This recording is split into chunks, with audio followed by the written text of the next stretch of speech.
ನಮಸ್ಕಾರ. ನಾನು ಭಾರತೀಯ ಮತದಾರ ವೇದಿಕೆಯ ಸಂಚಾಲಕ ಮಂಜುನಾಥ್ ನಿಮ್ಮ ಮುಂದೆ ಬಂದಿದ್ದೀನಿ ಒಂದು ಕತೆ ಹೇಳೋದು. ಕತೆ ಏನಪ್ಪ ಅಂತಂದರೆ, ಒಂದು ದಟ್ಟವಾದ ಕಾಡು. ಆ ಕಾಡಿನಲ್ಲಿ ಎರಡು ಆನೆಗಳು ಕಾಳಗ ಮಾಡ್ತಾಯಿದ್ದೇವೆ.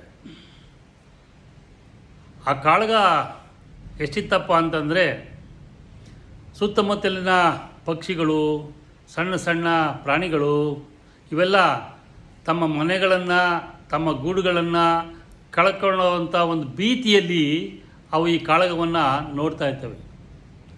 ಅದೇ ಸಮಯದಲ್ಲಿ ಕೆಲವೊಂದು ಸಾಕಾನೆಗಳು ಸಹ ಇರ್ತವೆ. ಕೆಲವೊಂದು ಸಾಕಾನೆಗಳು ಇದನ್ನು ನೋಡ್ದಂಗೆ ಕಣ್ಣು ಮುಚ್ಕೊಂಡು ಕೂತಿರ್ತವೆ. ಯಾಕೆ ಅಂತಂದರೆ ಅವಕ್ಕೆ ದಷ್ಟಪುಷ್ಟವಾದ ಆಹಾರ ಸಿಕ್ಕಿರುತ್ತೆ. ಅವಕ್ಕೆ ಈ ಕಾಳಗದಲ್ಲಿ ಆಸಕ್ತಿ ಇಲ್ಲ.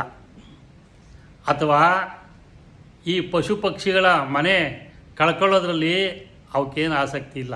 ಯಾಕೆಂದರೆ ಅವ ಆನೆಗಳ ಹೊಟ್ಟೆ ತುಂಬಿಟ್ಟಿದೆ.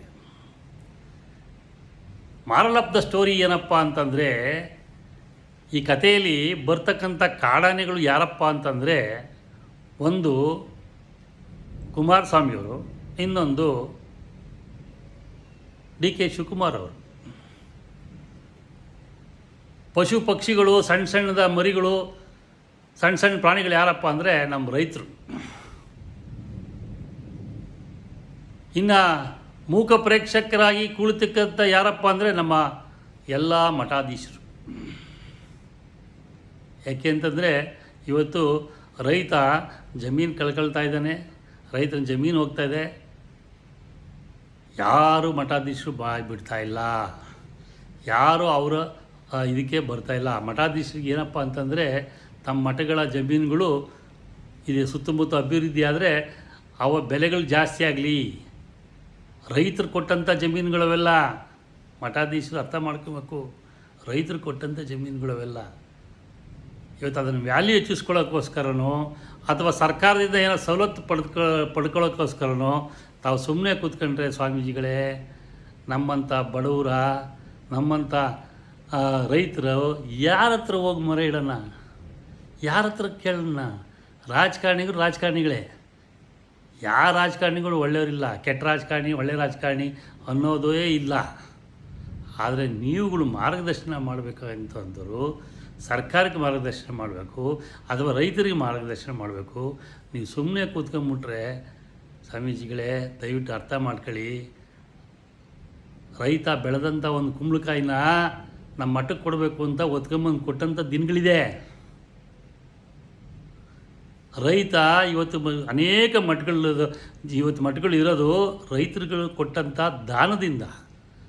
ನೀವು ಯಾರೂ ರೈತರ ಪರವಾಗಿ ಒಂದು ಮಾತು ಆಡಲಿಲ್ಲ ಸ್ವಾಮೀಜಿಗಳೇ.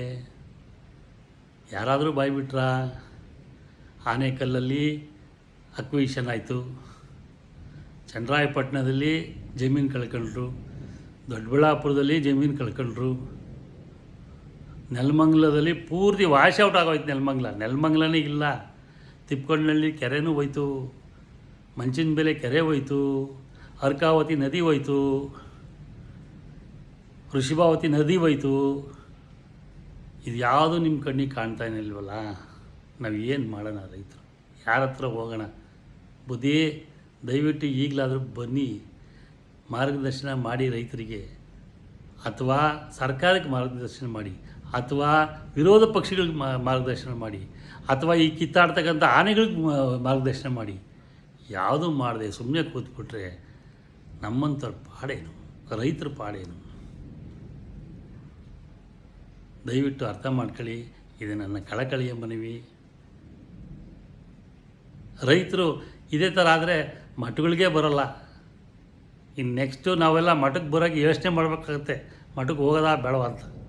ಅಂಥ ಒಂದು ಪರಿಸ್ಥಿತಿನ ನೀವು ಸೃಷ್ಟಿ ಮಾಡಿಕೊಡ್ತಾಯಿದ್ದೀರಿ. ದಯವಿಟ್ಟು ಅರ್ಥ ಮಾಡ್ಕೊಳ್ಳಿ. ನಮಸ್ತೆ. ನಿಮ್ಮೆಲ್ಲರ ಪಾದಾರವಿಂದಗಳಿಗೆ ನಮಸ್ತೆ.